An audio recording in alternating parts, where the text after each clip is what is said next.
BRP Conrado Yap has long occupied a special place in the public imagination of the Philippines. When the ship was commissioned into the Philippine Navy, it was widely portrayed as the most capable surface combatant the country had ever operated.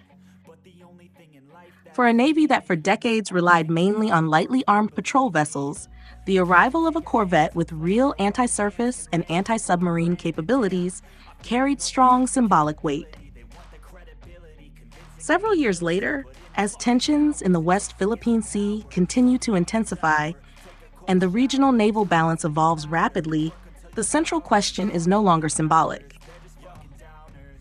It is whether BRP Conrado Yap still provides meaningful deterrence, or whether it is approaching the limits imposed by its age and design. Within the current structure of the Philippine Navy, BRP Conrado Yap remains part of the Offshore Combat Force, a category that reflects its intended role beyond coastal patrols. It occupies a middle ground between newer guided missile frigates and the numerous patrol ships that dominate daily maritime security operations. Unlike smaller vessels, it was designed from the outset as a true warship, capable of operating sensors, weapons, and crew routines consistent with higher intensity naval missions. This alone explains why the ship continues to matter. Even as more modern platforms enter service, the Philippine Navy still requires hulls that can sustain presence in contested waters, and Conrado Yap contributes directly to that requirement. From an operational standpoint, the ship's strengths are clear and should not be dismissed. Its main gun and supporting weapon systems give it credible surface combat capability against lightly armed opponents. More importantly, its anti-submarine warfare configuration remains relatively rare within the Philippine fleet. Sonar systems, torpedo launchers, and accumulated crew experience in undersea warfare represent assets that are difficult to replace quickly. In a region where submarine activity is steadily increasing, even a modest anti-submarine platform has strategic value. For the Philippines, which historically lacked such capabilities, Conrado Yap helped establish a foundation for future undersea defense doctrine. The environment in which the ship operates, however, is unforgiving.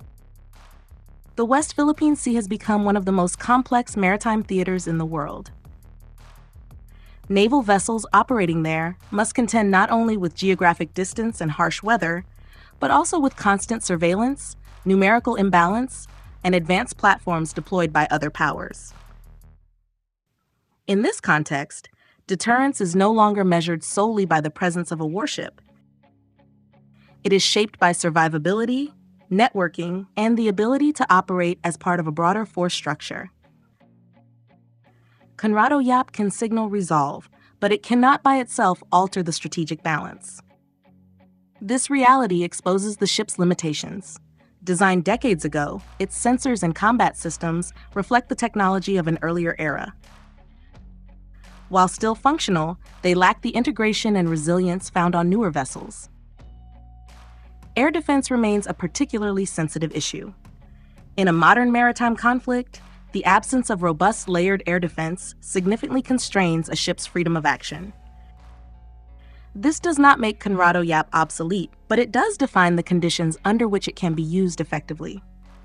Its value lies in controlled deployments, cooperative operations, and missions where presence and persistence matter more than high-end combat. Public attitudes in the Philippines mirror this duality. Many citizens continue to view BRP Conrado Yap with pride, seeing it as a tangible assertion of sovereignty and national resolve. Images of the ship at sea, crewed by Filipino sailors, resonate strongly in a society increasingly conscious of maritime rights. At the same time, public discourse has become more nuanced. Commentators and analysts openly question the long-term reliance on second-hand platforms and debate whether resources should be directed more aggressively toward new construction. This shift reflects a maturing national conversation about defense, one that balances emotion with strategic calculation. Importantly, Conrado Yap should be understood as a transitional asset. its greatest contribution may not lie in what it can do alone today, but in how it helped the Philippine Navy bridge the gap between past constraints and future ambitions. By operating a corvette-class vessel, the Navy gained experience in maintenance, logistics, crew training, and operational planning that cannot be learned from patrol ships alone. These institutional gains directly support the effective use of newer frigates and future surface combatants. In this sense, the ship has already delivered value beyond its physical capabilities. Looking ahead, several paths remain open. Continued operation in a secondary role would allow the ship to contribute without exposing it to undue risk. Selective upgrades could extend its usefulness, particularly in training and presence missions.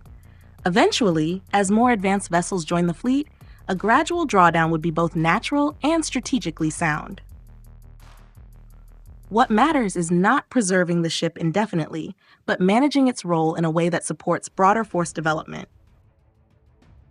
An additional dimension that strengthens the relevance of BRP Conrado Yap is its role within a wider framework of cooperation. Joint exercises, interoperability drills, and coordinated patrols with allies help offset individual platform limitations. In such settings, Conrado Yap functions as part of a collective maritime posture rather than as a standalone deterrent.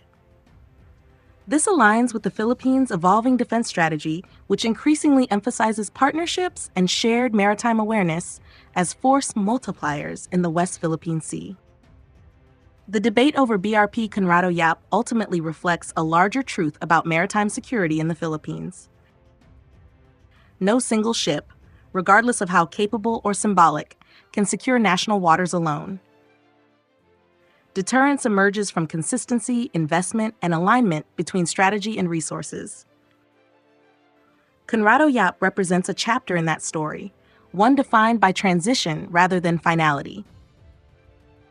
It is neither a relic to be dismissed nor a solution to be overstated.